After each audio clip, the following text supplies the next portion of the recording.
ممبئی میں جمعے کی نماز میں امام صاحب نے اعلان کیا کہ بھائی یہ جو صحن ہے یہ صحن میں چھپر ڈالنا ہے. لوگ دھوپ میں نماز پڑھتے ہیں, 2 سے 2.5 لاکھ روپے خرچہ ہے. تو اگلے جمعے کو آپ لوگ نماز پڑھنے آئیے گا نا, تو تھوڑا سا رقم بڑھا کر لے کے آئیے گا تاکہ وہ چھپر کا انتظام ہو جائے. نماز ختم ہو گئی, لوگ اپنے گھر چلے گئے. عصر کے ٹائم دیکھتے ہیں ایک آدمی, غریب آدمی, بدن میں میلا کچیلا کپڑا پہنے ہوئے, سر پہ گمچھا باندھا ہوا, ساتھ میں اپنی بیوی کو لے کے مسجد آیا. مؤذن صاحب سے بولا کہ امام صاحب کہاں ہے؟ تو مؤذن صاحب بولا کہ بھیک مانگنے آئے ہو؟ بولا نہیں, ہم بھکاری نہیں ہیں, امام صاحب سے ملنا ہے. بولا نہیں, امام صاحب نہیں ملے گا کسی سے, سوئے ہوئے امام صاحب. تو یہ آدمی بولا کہ سنو, امام صاحب اعلان کیا تھا 2.5 لاکھ روپے چاہیے چھپر ڈالنے کے لیے, وہ ٹکا لے کے ہم آئے ہیں. مؤذن کا پیر کے نیچے سے زمین کھسک گئی کہ شکل دیکھو, لباس دیکھو, کپڑا دیکھو, 2.5 لاکھ ٹکا لے کے آیا. جلدی امام صاحب کو اٹھایا کہ اٹھیے, وہ ٹکا مل گیا.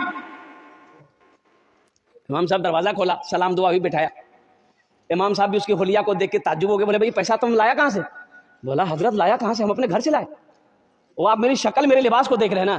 حضرت ہم امیر نہیں, ہم تو غریب ہیں, ہم کوڑا چنتے ہیں, چمکی پلوتھین بوتل چنتے ہیں, میری بیوی چنتی ہے. یہ پیسہ ہم نے بڑی محنت سے جمع کیا ہے, ہمارا گھر نہیں ہے, ہم ریلوے اسٹیشن کے بغل میں جھوپڑی بنا کے رہتے ہیں. یہ پیسہ اس لیے جمع کیے تھے کہ ہم اپنا ایک گھر بنائیں گے.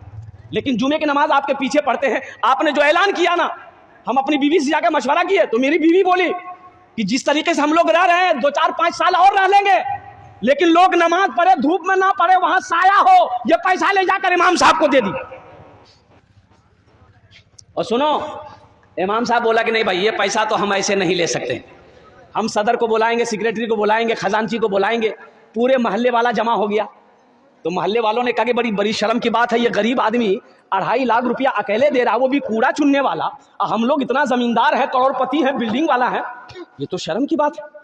بولا بابو دیکھو, تم چلے جاؤ, یہ پیسہ لے کے, یہ پیسہ تم رکھو, تم اپنا گھر بنانا. بولا کہ نہیں, ہم ارادہ کر لیے, پیسہ قبول کیجیے. بولا اچھا ٹھیک, بیٹھو بیٹھو. اب محلے والے آپس میں مشورہ چندہ کرنا شروع کر دیا. بھائی تم کتنا دے گا؟ بولا ہم 20. تم کتنا دے گا؟ ہم 30,000 دے گا. تم کتنا دے گا؟ ہم 25,000 دے گا. چندہ کرتے کرتے پورے محلے میں 5 لاکھ چندہ ہوا. اب امام صاحب نے کہا کہ تم کتنا دو گے مسجد میں؟ بولا ہم 2.5 لاکھ لائے ہیں. بولا کہ 2.5 لاکھ لاؤ. 2.5 لاکھ روپیہ اس کا لے لیا, اور یہ 5 لاکھ روپے جو چندہ ہوا اس کے حوالے کر دیا کہ تمہارا پیسہ ہم نے قبول کر لیا ہے, میرا پیسہ تم قبول کر لو, اس پیسے سے اپنا مکان بنا لو.